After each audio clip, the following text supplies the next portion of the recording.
আসসালামু আলাইকুম, সবাই কেমন আছেন? আশা করছি সবাই খুব ভালো আছে। আমরা আজকে সবাই শৈশবের স্মৃতিতে ফিরে গেছি। ছোট ছোট বাচ্চারা সবাই ধরছে জোলাবাতি। আমাদের এলাকায় এটাকে জোলাবাতি বলে, জোলাবাতি রান্নার জন্য। সেই উদ্দেশ্যে আমরা সবাই ঘরে ঘরে গিয়ে চাল, ডাল, আলু, পেঁয়াজ সব তুলে জোগাড় করে নিয়ে এসেছি। এখন চাল দেওয়া হচ্ছে, বাচ্চারাই ধুচ্ছে সব কিছু ওরাই করতেছে। তো ভালোভাবে চালটা ধুয়ে নেওয়ার পর এখন বাচ্চারা সবাই আলু ছিলতেছে, পেঁয়াজ কাটতেছে। তারপর এদিকে ডিম সিদ্ধ দিয়ে দেওয়া হলো। সব কিছু আজকে লার্কির চুলাই হবে, মাটির চুলায় আর কি। মাটির চুলায় রান্নার স্বাদটা অনেক মজা হয়, তাই মাটির চুলাতেই আয়োজন করা হলো। এখন এদিকে গরম পানি দিয়ে দেওয়া হচ্ছে। খিচুড়ি যেহেতু রান্না করবো, তাহলে গরম পানিটা আগে বসাচ্ছি। এই জন্য আজকের জোলাবাতিতে আমরা খিচুড়ি আয়োজন করলাম, শুধুমাত্র চাল, ডাল আর ডিম। এখন এদিকে চুলার জন্য মাটি খুঁড়া হচ্ছে। মাটি খুঁড়ে তারপর আমরা ইট বসাবো। ইট বসিয়ে তারপর তার উপরে এই তো পাতিল দিয়ে দিলাম। পাতিল দেওয়ার পর এখন আগুন ধরাচ্ছে আমাদের নানু।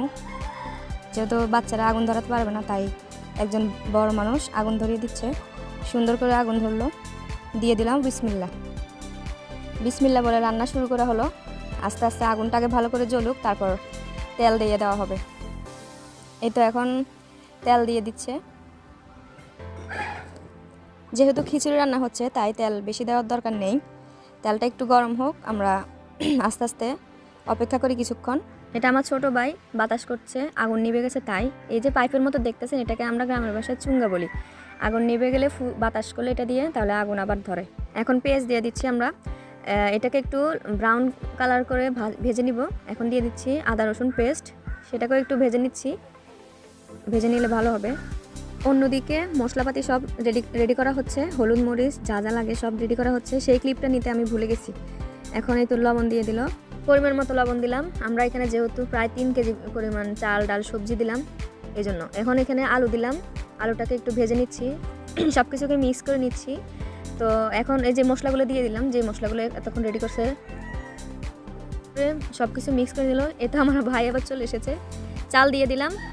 চালটাকে খুব ভালোভাবে মিক্স করে একটু ভাজার জন্য, মানে ভাজতে সময় দেওয়া হলো। যেহেতু এটা সিদ্ধ চাল দিয়ে করতেছি আমরা, একটু ভালো করে ভেজে না নিলে ভালো হবে না খিচুড়িটা। এখন গরম পানিটা দিয়ে দিলাম, যে গরম পানিটা বসাইছিলাম। গরম পানি দেওয়ার পর কিছুক্ষণ রেখে দিলাম ফুটানোর জন্য। পানি যখন ফুটবে তখন আমরা ঢাকনা দিয়ে দিব। সিদ্ধ হওয়ার জন্য ঢাকনা দিয়ে দিলাম। এখন দেখুন কি সুন্দর কালার হয়েছে আমাদের খিচুড়ি, ভালো মতো ফুটতেছে। নেড়ে দিলাম, ভালো মতো সিদ্ধ হওয়ার জন্য আবার ঢাকনা দিয়ে দিলাম। প্রায় হয়ে এসেছে আমাদের খিচুড়ি রান্না, একদম প্রায় শেষ পর্যায়ে চলে এসেছি আমরা। এখন কাজ হচ্ছে ঢাকনা দিয়ে দমে বসিয়ে দাও। এই তো হয়ে গেছে রান্না, এখন সার্ভ করার সময় এসেছে। পোলাপান সবগুলোকে আমরা বসাইছি সুন্দর করে পাটি বিছিয়ে। কলা পাতা দিয়ে প্লেট মানে বানিয়েছি, কলা পাতাতে খাবার দিব আজকে সবাইকে। সবার আনন্দ দেখুন, সবার এটা আজকে খুব শখ হলো, কলা পাতাতে খাবে। দিয়ে দিলাম বিসমিল্লাহ বলে প্রথম জনকে খাবারটা।